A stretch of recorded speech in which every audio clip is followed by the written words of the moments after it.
Electric field and potential applications calculation using Gauss law में आगे बढ़ते हैं। ठीक है, और हम लोगों ने लास्ट क्लास में नॉन कंडक्टिंग सॉलिड स्फीयर देखा था, लेकिन वो जो नॉन कंडक्टिंग सॉलिड स्फीयर था उसका डेंसिटी यानी कि उसकी चार्ज डेंसिटी यूनिफॉर्म थी। तो आज हम लोग कुछ नॉन यूनिफॉर्म वाले केसेस भी करेंगे, और स्फेरिकल के अलावा देखेंगे सिलेंड्रिकल में और शीट में उसमें इलेक्ट्रिक फील्ड कैसे निकलेगा।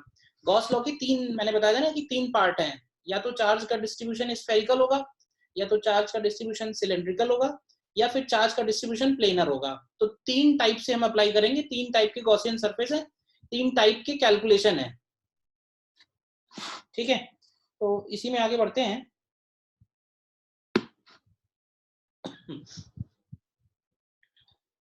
Third point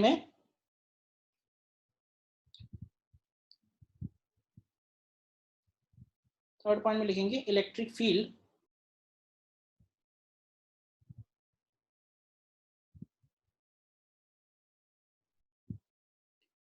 eight a distance, या फिर सिर्फ ये लिख दो electric field due to non uniformly charged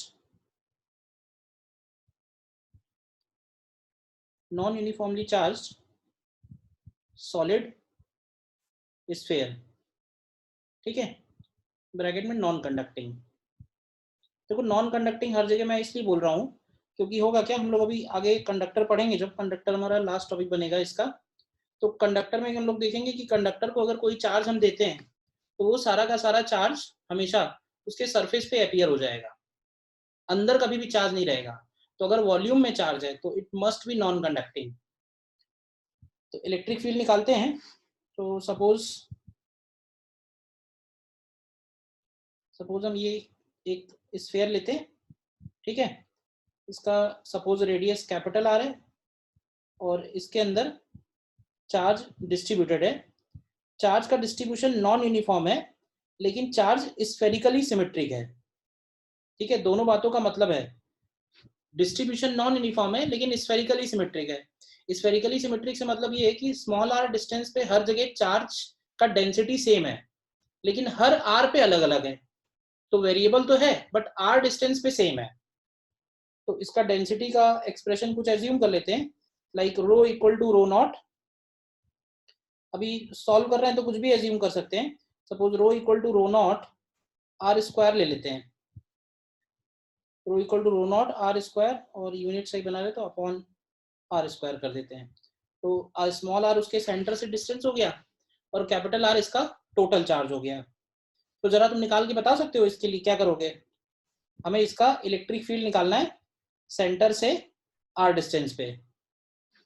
electric field centre से आर डिस्टेंस पे क्या बनेगा, ठीक है ना, इन साइड निकालना है, अंदर ही करो अपने आप।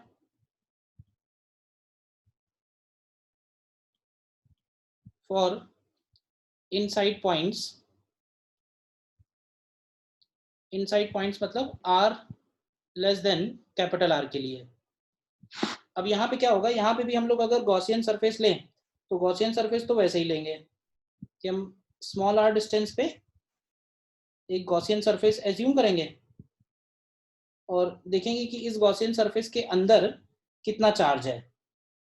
ठीक है, लेकिन ये है कि ये चार्ज निकालने के लिए हम लोग डायरेक्टली डेंसिटी इनटू वॉल्यूम नहीं कर सकते हैं। अगर हमें इस गॉसियन सरफेस के अंदर चार्ज निकालना है तो हम डायरेक्टली डेंसिटी इनटू वॉल्यूम नहीं कर पाएंगे, क्योंकि इस बार चार्ज का डेंसिटी अलग अलग है। तो क्या करो इसके लिए, पहले क्यू इन निकाल लेते हैं। तो क्यू इन निकालने के लिए consider a differential shell of radius R and width D R. मतलब अगर हम एक शेल कंसीडर कर लें और उस शेल का रेडियस आर है और स्मॉल आर रेडियस और उसका डी आर थिकनेस है, और हम ये देखने चाह रहे हैं कि इस शेल के वॉल्यूम में, मतलब शेल के थिकनेस में कितना चार्ज है, क्योंकि डेंसिटी हर जगह का अलग अलग है। तो इस शेल की थिकनेस में कितना चार्ज है। देखो इस शेल की थिकनेस में चार्ज चाहिए अगर, तो ये वॉल्यूम एलिमेंट है, तो इसको लिखेंगे रो इंटू डी वी। ये क्लियर है ना। जैसे हम लोगों ने लाइन चार्ज के लिए लिखा था D Q equal to lambda D L sigma T है, तो ठीक उसी तरह से ये बन जाएगा रो डी वी। तो देखो डी क्यू की वैल्यू रो की जगह लिखेंगे rho naught upon R square small R square, और डीवी ध्यान से लिखना, मतलब इसका ये शेडेड वाला वॉल्यूम चाहिए। तो शेडेड वाला वॉल्यूम निकालने का एक तरीका तो ये कि बड़े वाले स्फीयर में से छोटा स्फीयर का एरिया सबट्रैक्ट करो, और एक तरीका ये भी है कि हम उस स्फीयर का एरिया ले लें और उसमें थिकनेस मल्टीप्लाई कर दें। कहने का मतलब उस स्फीयर को अगर हम खोल दें पूरा, तो एक शीट बन जाएगी जिसका एरिया बनेगा 4 पाई आर स्क्वायर और थिकनेस बनेगी डी आर। तो वॉल्यूम को लिख सकते हैं 4 pi R square into D R. ठीक है, तो यहाँ से हम इसको इंटीग्रेट करते हैं और इसको इंटीग्रेट करेंगे 0 से लेके स्मॉल आर। तो देखो यहाँ से हमें क्यू इन मिलेगा। देखो सॉल्व करके कितना आता है, ये 4 pi rho naught upon R square, तो आ जाएगा बाहर आर पावर 4 इंटीग्रेट हो रहा है, तो नीचे 5 हो जाएगा और ऊपर आर पावर 5 आ जाएगा। देखो इक्वेशन 1 तक कोई डाउट है। इक्वेशन 1, इतना काम हमको एक्स्ट्रा करना पड़ेगा अगर वेरिएबल डेंसिटी का केस है तो ये हमको चार्ज मिल गया which is within the volume up to small are.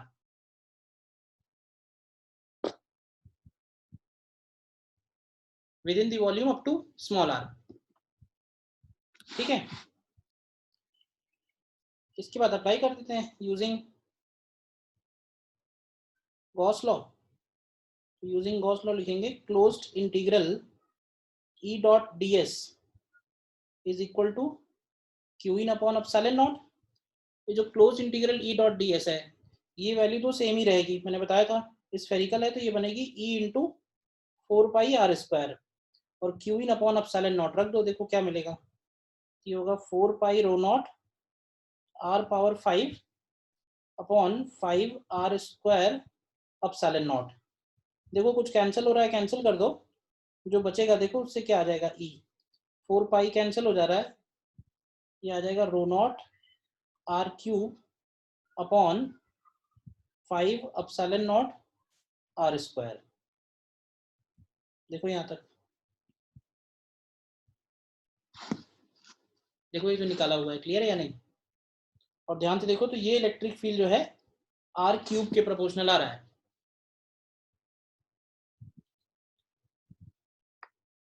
देखो पॉइंट चार्ज का जो इलेक्ट्रिक फील्ड है वो 1 बाई आर स्क्वायर होता है, लाइन चार्ज का जो फील्ड है वो 1 बाई आर होता है, लेकिन इसके अलावा भी बहुत कुछ हो सकता है depending on density of distribution. तो वो जो डिस्ट्रीब्यूशन की डेंसिटी अगर चेंज हो रही होगी तो फंक्शन किसी भी तरह का पॉसिबल है मैथमेटिकली। तो यहाँ पे जैसे जो इलेक्ट्रिक फील्ड आ रहा है वो आर क्यूब के प्रोपोर्शनल आ रहा है। देखो मैंने जितनी चीजें लिखी है उसमें कहीं डाउट है बताओ।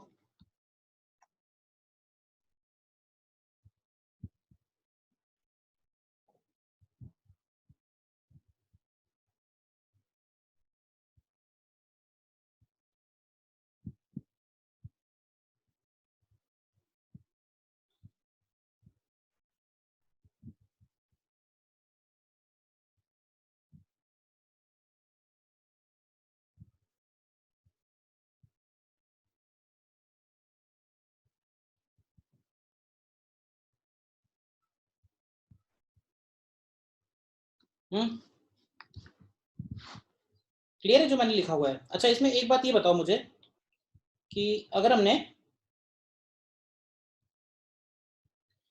ये जो स्मॉल आर है,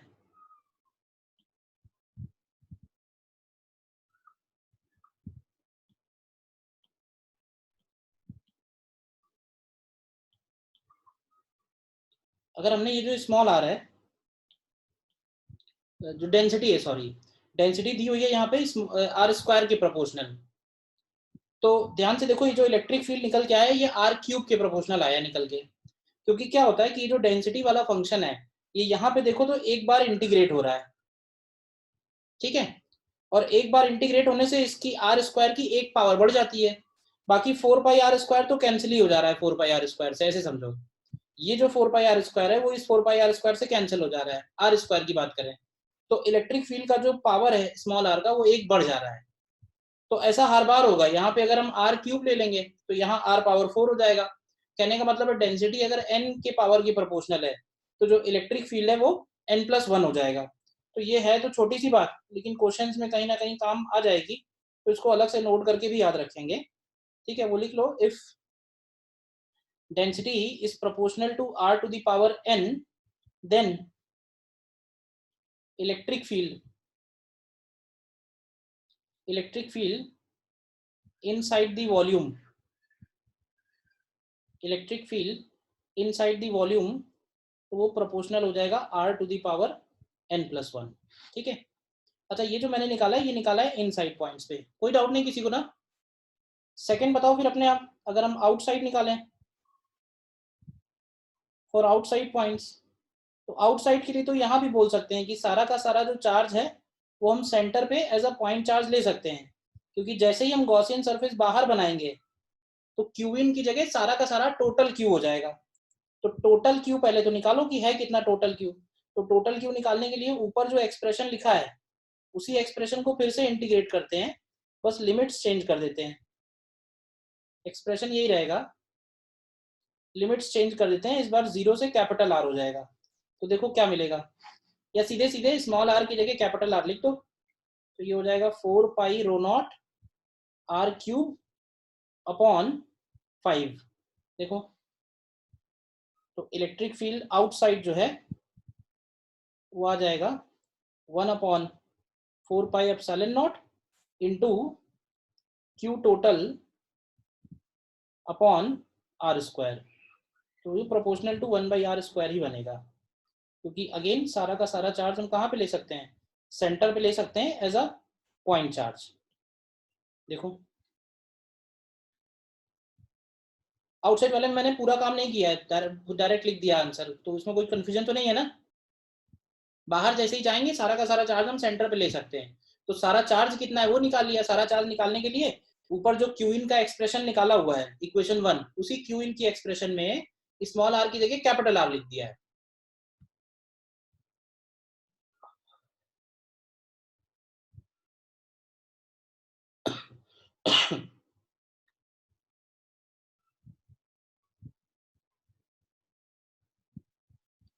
ठीक है, बोलो। पोटेंशियल नहीं निकाल रहे हैं क्योंकि मेथड वही है, फिर से जहां भी जरूरत होगा वहां निकल आएंगे, लिखन आएगा dv is equal to minus E dot D R को इंटीग्रेट करके हम कोई भी दो पॉइंट्स के बीच में पोटेंशियल डिफरेंस कैलकुलेट कर सकते हैं। ठीक है, ये तो हो गया थर्ड। नेक्स्ट देखो, एप्लीकेशन बहुत सारे हैं और बहुत इंपॉर्टेंट पार्ट है ये। फोर्थ में लिखते हैं हम लोग, नॉन कंडक्टिंग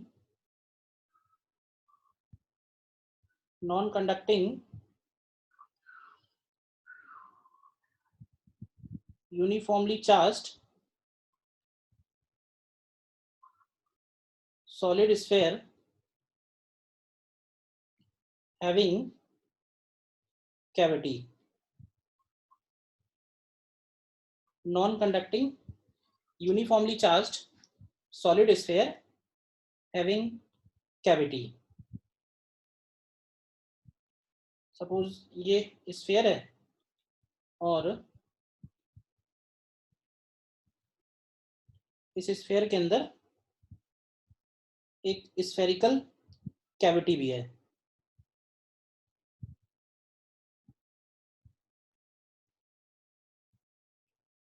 ठीक है, आर रेडियस का स्फीयर है और इसके अंदर हम लोगों ने कैविटी भी कर रखी है। कैविटी सपोज कुछ कम रेडियस के लिए लेते हैं, जनरल केस सॉल्व करते हैं। ठीक है, अब ये जो स्फीयर है इसका डेंसिटी यूनिफॉर्म है, वेरिएबल नहीं है, और रेडियस इसका हम लोग आर ले लेते हैं, रेडियस आर है, और इस कैविटी का जो सेंटर है, इस कैविटी का सेंटर सी डैश, इसके सेंटर से ए डिस्टेंस पे है, और कैविटी का रेडियस हम लोग ले लेते हैं सपोज स्मॉल आर। देखो ध्यान से,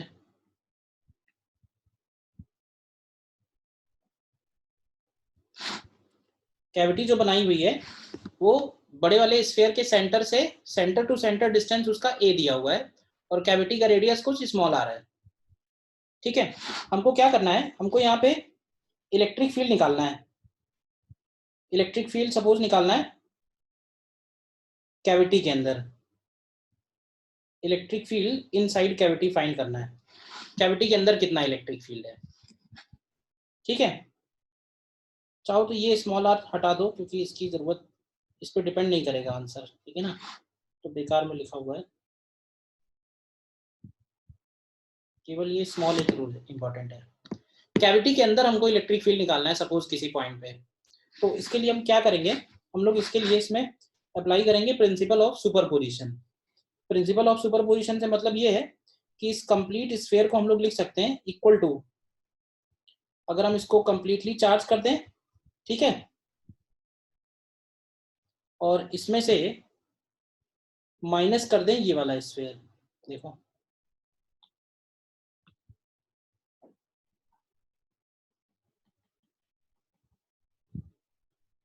सुपरपोजिशन प्रिंसिपल से हम लोग बोल सकते हैं कि वो जो कैविटी वाला स्फीयर है this is equal to complete solid sphere, और उस कंप्लीट सॉलिड स्फीयर में हम ये छोटा वाला सॉलिड स्फीयर अगर हटा दें तो हमको ये इनिशियल जो दिया हुआ था वो स्फीयर मिल जाएगा।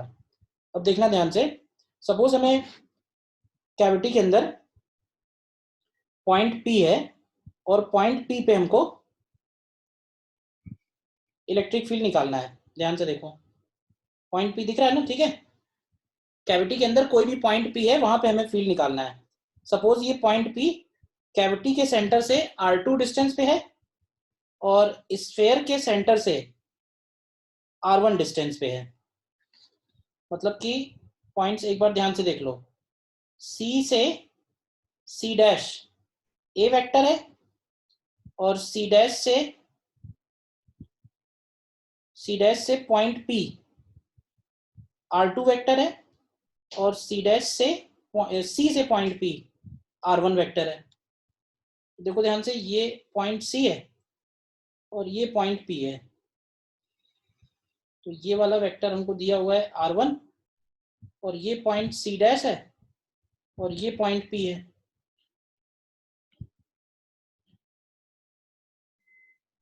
और ये दिया हुआ है R2 वेक्टर। देखो अब मैं इसको R1 R2 में इसलिए कन्वर्ट कर रहा हूं क्योंकि हमारे पास एक फॉर्मूला हम लोगों ने पढ़ा है ऊपर, याद दिलाऊं, सॉलिड स्फीयर के लिए जब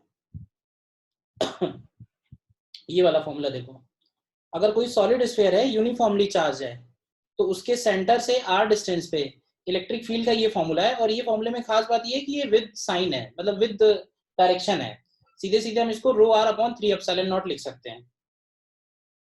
तो देखो यहाँ पे इसी तरह से अगर हम पहले वाला जो स्फीयर है बड़ा वाला उसका E1 लिखें तो E1 हो जाएगा रो R1 अपॉन 3 एप्सिलॉन नॉट, और इसी तरह से अगर हम E2 लिखें तो E2 हो जाएगा रो R2 अपॉन 3 एप्सिलॉन नॉट। देखो ध्यान से, और अगर हमें कैविटी के अंदर P पॉइंट पे इलेक्ट्रिक फील्ड चाहिए तो वो हो जाएगा E1 में से हमें E2 सब्ट्रैक्ट करना होगा, तो सब्ट्रैक्ट करेंगे तो देखो rho upon 3 epsilon naught common आ जाएगा और बाकी बचेगा R1 vector minus R2 vector. अब ध्यान से जरा बताओ, क्या हम R1 माइनस R2 को इस ट्राइंगल लॉ से रो A अपॉन 3 एप्सिलॉन नॉट लिख सकते हैं ना।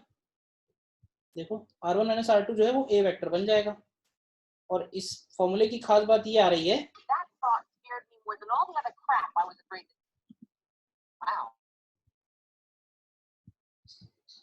इस फॉर्मूले की खास बात ये है कि ये यूनिफॉर्म निकल के आ रहा है, यानी कि कैविटी के अंदर का जो इलेक्ट्रिक फील्ड है वो यूनिफॉर्म है, जैसे कि इनफाइनाइट शीट के लिए होता है।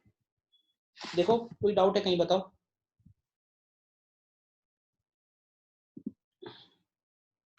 ये एक इंपॉर्टेंट रिजल्ट भी है जिसको रिजल्ट की तरह भी याद रखना है। निकाला कैसे है, निकाला है यूजिंग प्रिंसिपल ऑफ सुपरपोजिशन। पूरे बड़े स्फीयर की वजह से पी पॉइंट पे इलेक्ट्रिक फील्ड, और वो छोटी कैविटी वाले स्फीयर की वजह से पॉइंट पी पे इलेक्ट्रिक फील्ड सब्ट्रैक्ट कर दिया है।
क्लियर है।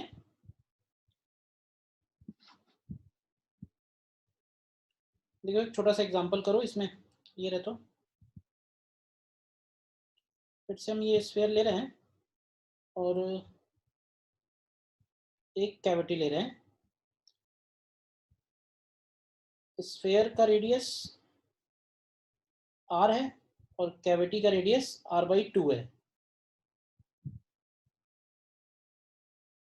स्फीयर का रेडियस r है और कैविटी का रेडियस r/2 है। ये हो गया पॉइंट ए, ये हो गया पॉइंट बी, और ये हो गया पॉइंट सी। ठीक है, तो हमें इसमें निकालना है फाइंड ए पार्ट में।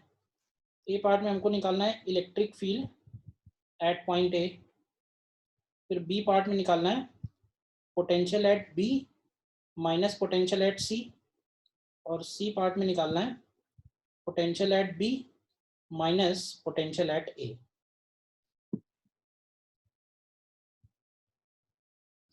ए और बी पार्ट निकालो, सिर्फ ए पार्ट और बी पार्ट निकाल लो। चलो निकल आएगा potential at B minus potential at A. देखो करो, r/2 रेडियस का ये कैविटी है। करो देखो ट्राई।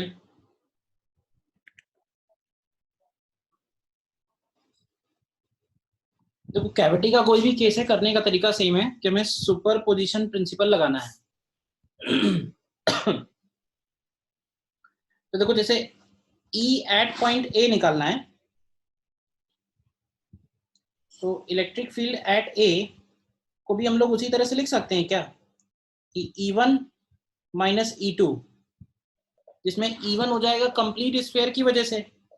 तब देखो कंप्लीट स्फीयर की वजह से ए पॉइंट पे इलेक्ट्रिक फील्ड निकालना है, तो ये हो जाएगा रो r अपॉन 3 एप्सिलॉन नॉट। क्योंकि कंप्लीट स्फीयर में हम लोग क्या करेंगे कि भाई स्मॉल r की जगह कैपिटल R ले लेंगे।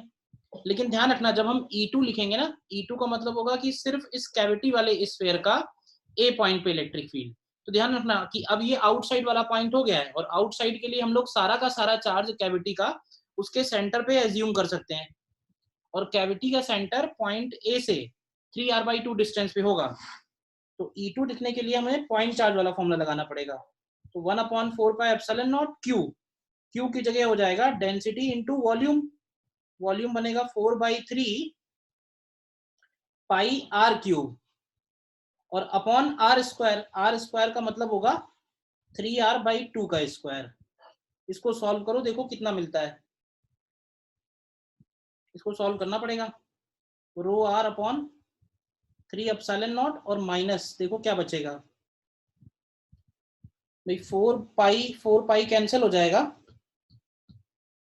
ठीक है, और देखो कितना आता है फाइनली।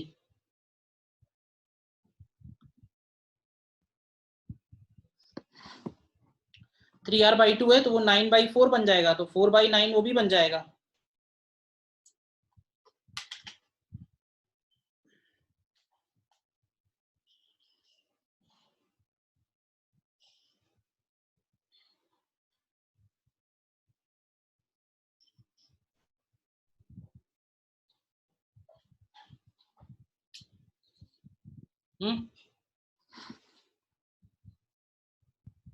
देखो मुझे लगता है कि 3 रो आर अपॉन 32 एप्सिलॉन नॉट आएगा। तो फाइनली सॉल्व होके ये 23 रो आर अपॉन 96 एप्सिलॉन नॉट ये आ रहा है क्या?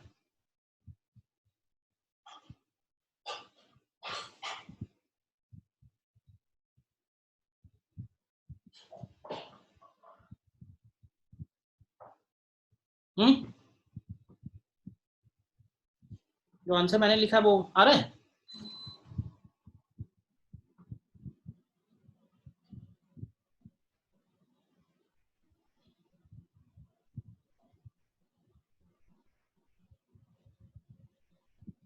बताओ किसी स्टेप में डाउट है तो बताओ। मैंने E1 E2 के लिए वो स्फीयर बनाए नहीं है, मैंने डायरेक्टली लिख दिए हैं, तो इसमें भी कोई कंफ्यूजन है तो बताओ। E1 मतलब मैंने पूरा स्फीयर कंप्लीट कर दिया है और E2 मतलब सिर्फ वो छोटा वाला स्फीयर लिया है। तो छोटे वाले स्फीयर के लिए जो पॉइंट ए है वो आउटसाइड बनेगा, तो वहां पे हमने पॉइंट चार्ज का फॉर्मूला यूज किया है। और बड़े वाले स्फीयर के लिए पॉइंट ए सरफेस पे है, तो सरफेस तक तो हम इनसाइड वाला फॉर्मूला यूज कर ही सकते हैं।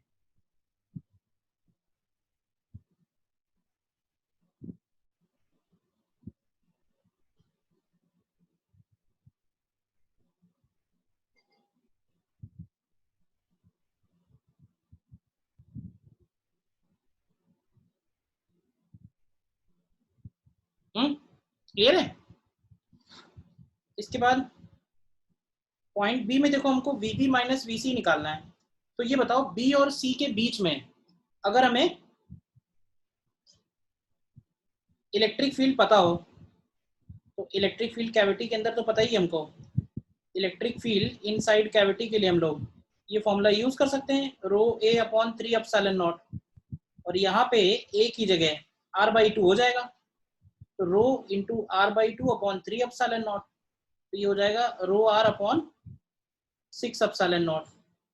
और Vb माइनस Vc अगर निकालना है तो हम लोग सीधे सीधे इलेक्ट्रिक फील्ड इंटू डिस्टेंस कर सकते हैं, क्योंकि यूनिफॉर्म इलेक्ट्रिक फील्ड है। तो ये हो जाएगा rho R upon 6 epsilon naught और डिस्टेंस भी r है, तो ये आंसर होगा rho R square upon 6 epsilon naught, B part का।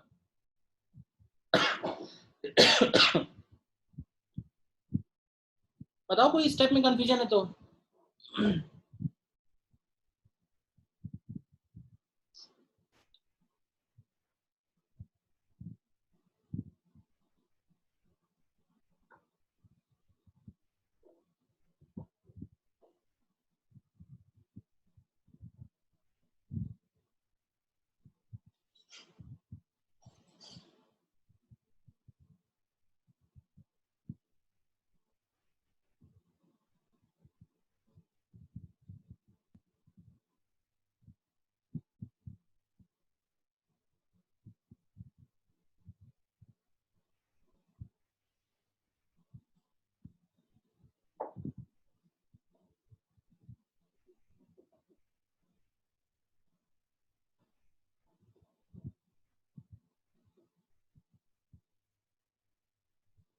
ठीक है, और सी पार्ट के लिए क्या करते हैं, सी पार्ट के लिए हम पॉइंट बी से, दो तरीके हैं करने के, पॉइंट बी से आर डिस्टेंस पे इलेक्ट्रिक फील्ड निकालते हैं पहले। पॉइंट बी से आर डिस्टेंस पे इलेक्ट्रिक फील्ड लेफ्ट साइड में, यानी जिसको मैंने पी पॉइंट दिखाया हुआ है। तो पी पॉइंट पे इलेक्ट्रिक फील्ड निकालने के लिए भी हम E1 माइनस E2 करेंगे, ठीक है ना। अब E1 यानी कि कंप्लीट स्फीयर की वजह से, तो कंप्लीट स्फीयर का लिख सकते हैं rho R upon 3 epsilon not.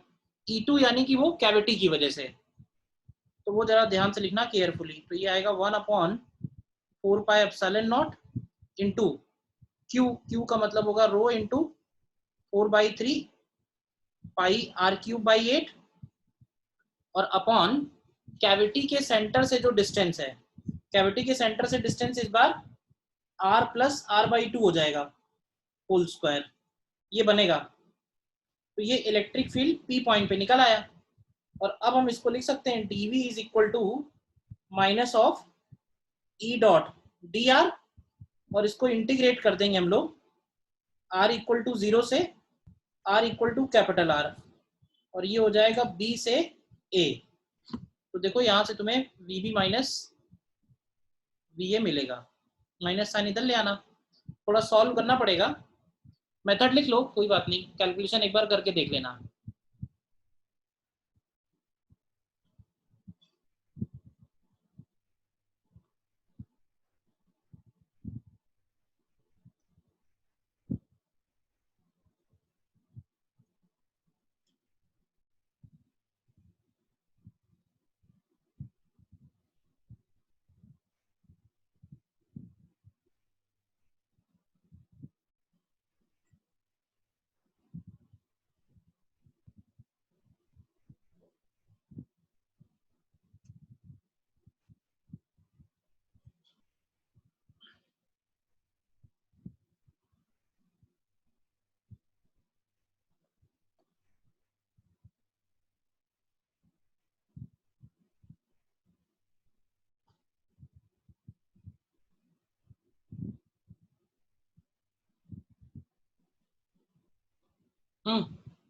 बोलो,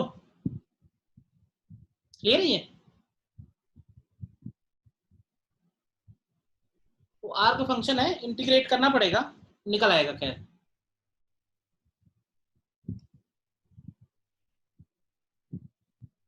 ठीक है, और देखते हैं आगे।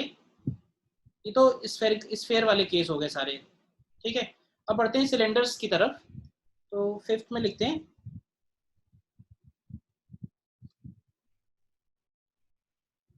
Uniformly charged non conducting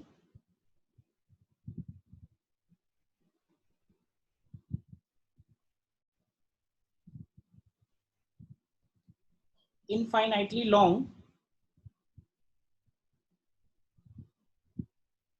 cylinder, uniformly charged non-conducting infinitely long cylinder। देखो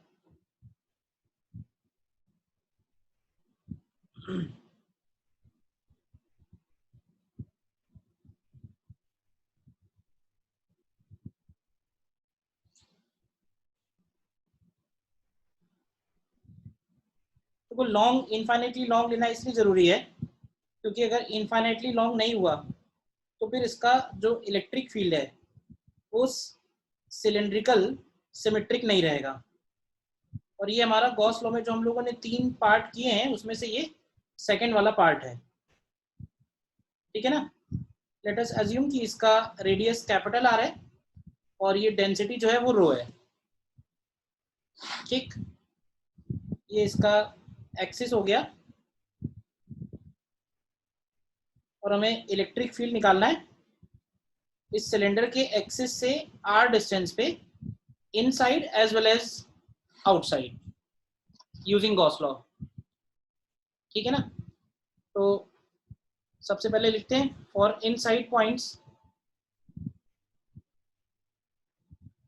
फॉर इनसाइड पॉइंट्स, तो इनसाइड पॉइंट्स यानी r less than capital R के लिए। देखो ध्यान से, तो अब देखो सेकंड वाला केस ऊपर जाओ, और उस सेकंड वाले केस में हम लोगों ने गॉसियन सरफेस कैसा लेना है, तो गॉसियन सरफेस ऐसा लेना है जो वो सिलेंडर के साथ एक्सिस के साथ कोइंसाइडिंग हो, ठीक है ना। तो हम यहाँ पे एक गॉसियन सरफेस एज्यूम कर लेते हैं। देखो ध्यान से, ये एक गॉसियन सरफेस हो गया, इसका लेंथ हम लोग L ले लेते हैं और रेडियस इसका स्मॉल r। देखो ध्यान से,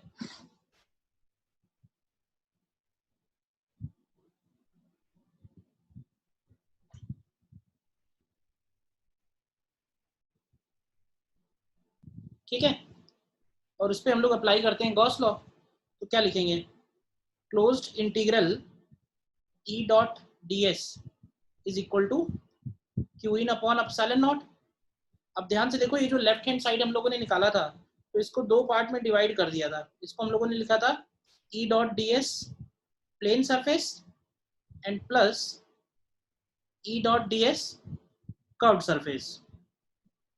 तो इस बार जो फ्लक्स है वो कौन से सरफेस से एमिट होगा, प्लेन से होगा या कर्व से होगा या दोनों से होगा, जो फ्लक्स निकलेगा इलेक्ट्रिक फील्ड लाइंस वो कौन से सरफेस से एमिट हो रही हैं? तो देखो वो जो इलेक्ट्रिक फील्ड लाइंस है वो इसके कर्व सरफेस से ही बाहर निकलेंगी। फ्लैट पोर्शन से प्लेन सरफेस से पास होने वाला फ्लक्स जीरो है, तो ये वाला पार्ट तो हो गया इसमें जीरो। याद दिलाने के लिए लिख दिया, नहीं तो डायरेक्टली हम उसकी वैल्यू लिख सकते थे। और ये वैल्यू हो जाएगी E into curve surface area.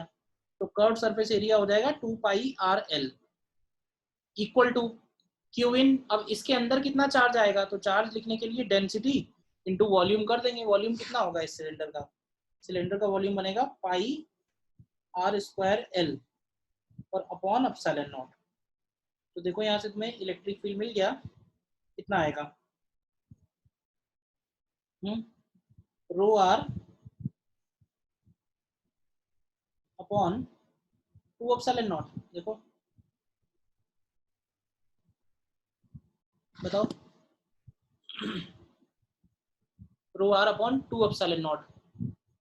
चाहो तो वेक्टर लगा दो, क्योंकि अगर पॉजिटिव है तो उसी आर से कोइंसाइड करेगा।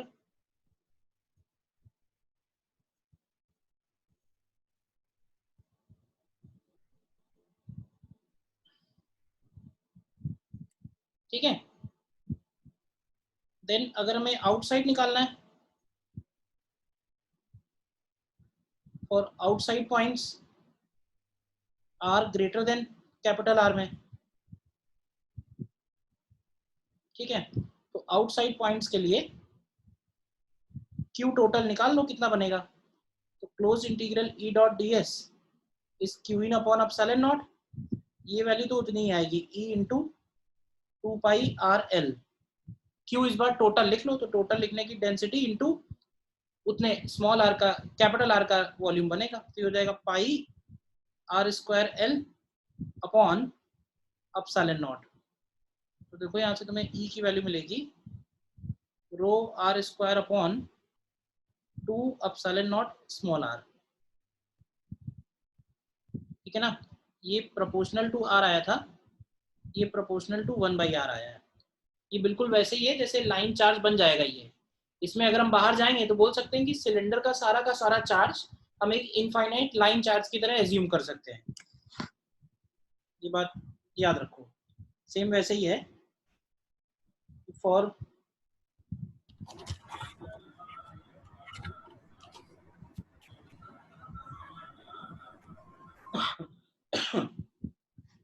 for outside points the total charge can be assumed on axis as a thin infinitely long charge। ठीक है ना, और थिन इनफाइनाइटली लॉन्ग यानी लैम्डा के लिए इलेक्ट्रिक फील्ड याद होगा। लैम्डा के लिए इलेक्ट्रिक फील्ड हम लोगों ने लिखा था सीधे सीधे 2k लैम्डा बाई आर, तो ये वही वाला फॉर्मूला आ रहा है 2k लैम्डा बाई आर।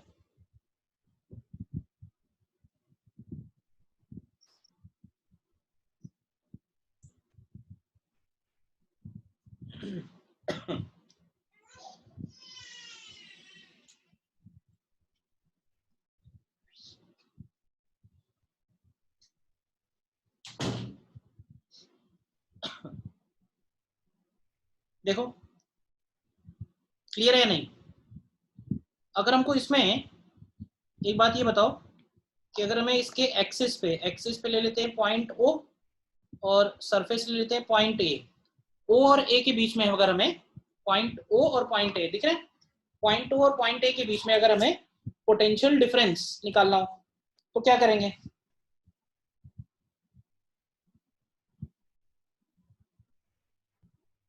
क्यों भाई, पॉइंट ओ और पॉइंट ए के बीच में पोटेंशियल डिफरेंस निकालना हो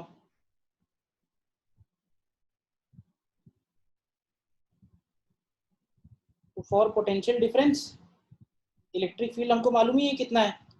इलेक्ट्रिक फील्ड है rho R upon 2 epsilon naught. तो यहाँ से हम लोग लिख सकते हैं dv is equal to minus of E dot D R. रखो इसमें क्या आएगा, तो dv is equal to minus of rho upon 2 epsilon naught और into R D R. Integrate करेंगे r इक्वल टू 0 से r equal to capital R equal to 0 मतलब O और r इक्वल टू R मतलब A। माइनस साइन इधर ले आओ तो ये आ जाएगा VO minus VA is equal to, देखो क्या आएगा, ये आएगा rho r square upon 4 epsilon naught. याद मत रखो, इलेक्ट्रिक फील्ड चाहो तो याद रखो, पोटेंशियल तो निकल ही आएगा इसके बाद। फील्ड पता है तो कोई भी दो पॉइंट्स के बीच में पोटेंशियल तो हम निकाल ही सकते हैं।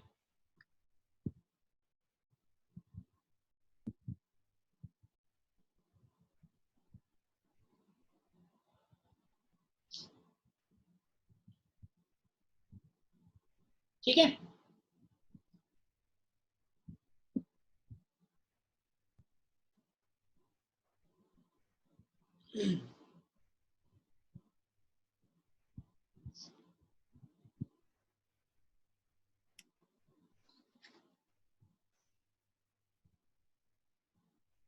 नेक्स्ट एक प्लेन शीट का और देख लेते हैं, पॉइंट नंबर 6 में।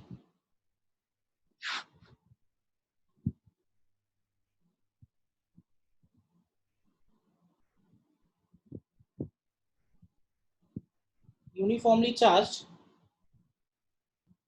Thick non conducting large sheet of charge.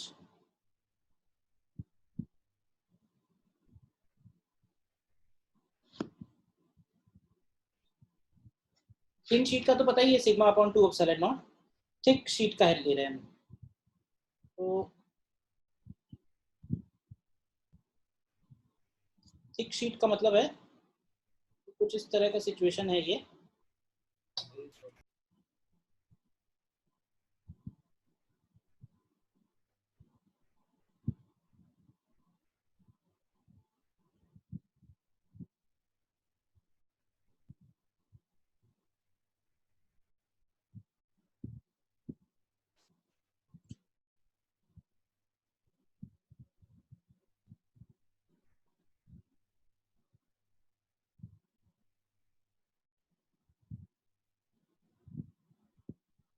ठीक है ना, ये थिक शीट है, इसका थिकनेस एज्यूम कर लेते हैं सपोज d, और डेंसिटी हमको पता ही है सपोज रो, और इसका एक सेंट्रल लाइन बना देते हैं, ये इसका एक सेंट्रल बाइसेक्टर प्लेन हो गया।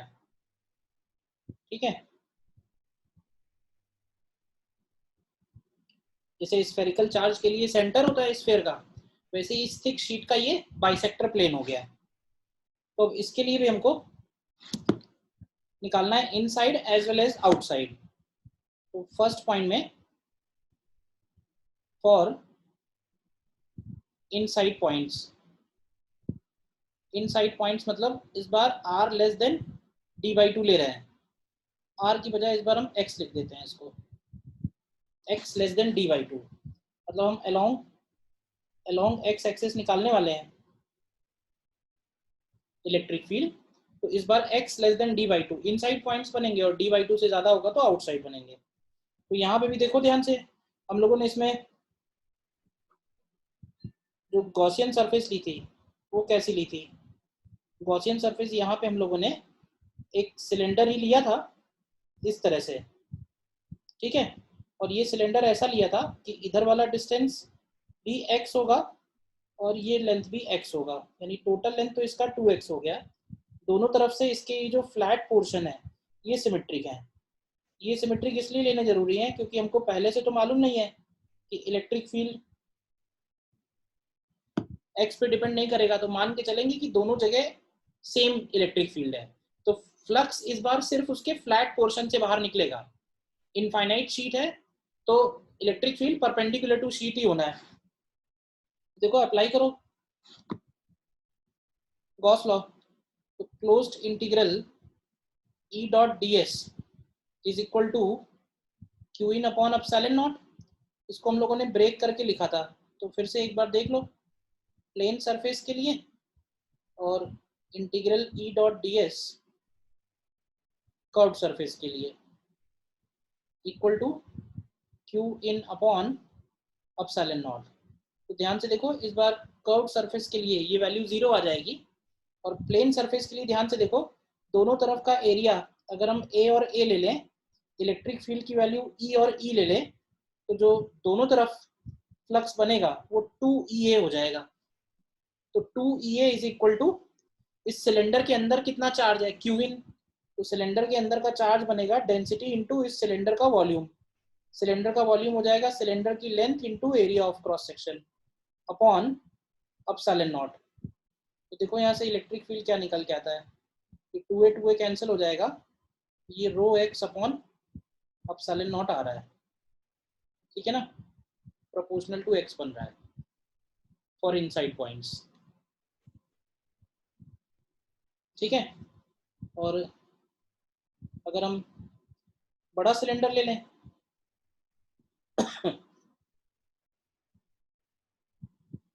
इस तरह से,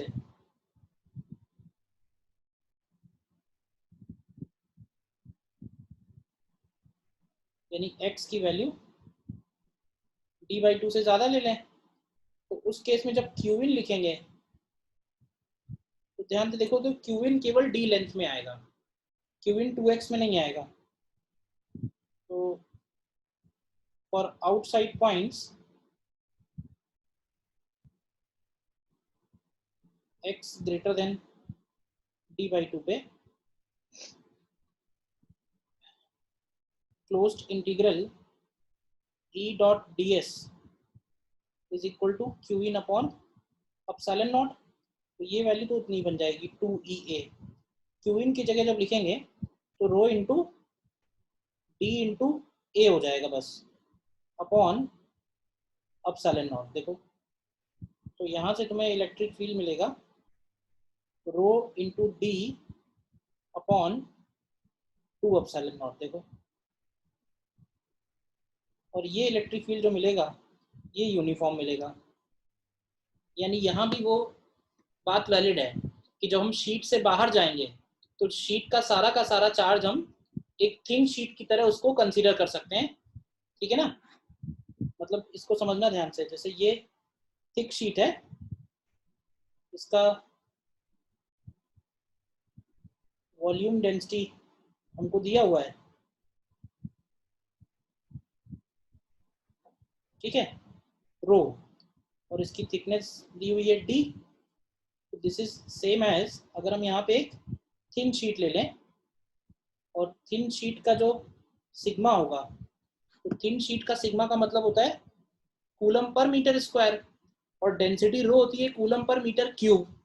तो हम अगर रो में डी मल्टीप्लाई कर दें तो सिग्मा बन जाएगा। तो याद करो, इसका इलेक्ट्रिक फील्ड हम लोग क्या लिखते हैं, सिग्मा अपॉन 2 एप्सिलॉन नॉट। तो यही याद आएगा, rho into d upon 2 epsilon naught. मतलब अगर बाहर जा रहे हैं तो फिर से यहाँ भी वो बात वैलिड है कि सारा का सारा चार्ज हम पॉइंट चार्ज तो यहाँ नहीं बोलेंगे, यहाँ पे बोलेंगे एक थिन इनफाइनाइट शीट की तरह कंसीडर कर सकते हैं। देखो, जितना लिखा हुआ उसमें कहीं डाउट है?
कोई डाउट इसमें?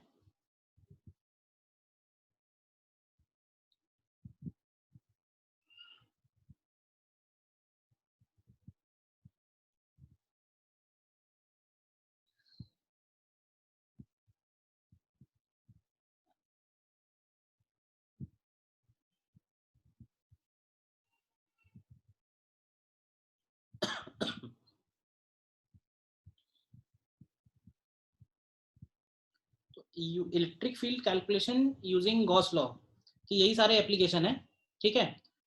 अब क्वेश्चंस तो देखो और भी बहुत सारे बनेंगे, जहां जहां मैंने यूनिफॉर्म लिया है वहां नॉन यूनिफॉर्म हो सकता है, ठीक है ना। कभी ऐसा हो सकता है कि आधी शीट पॉजिटिव है आधी निगेटिव है। बेसिकली तुम्हें ध्यान क्या रखना है, वो जो हम लोगों ने 3 पार्ट किए हैं, उन 3 पार्ट में से सबसे पहले ये डिसाइड कर लेना है कि उन तीनों में से कौन सा केस है, स्फेरिकल डिस्ट्रीब्यूशन का है, सिलिंड्रिकल का है, या प्लेनर डिस्ट्रीब्यूशन है। उसके बाद तुम्हें केवल क्यू इन कैलकुलेट करना होगा, जहां भी तुम्हें इलेक्ट्रिक फील्ड निकालना है वहां से पास होने वाला गॉसियन सरफेस कंसीडर करना है और क्यू इन की वैल्यू कैलकुलेट करनी है। मेथड बिल्कुल कॉमन है क्वेश्चंस, लेकिन इसके बहुत सारे इंपॉर्टेंट मिलेंगे। ये बहुत इंपॉर्टेंट पार्ट है, एक बार इसकी प्रैक्टिस की बहुत जरूरत है,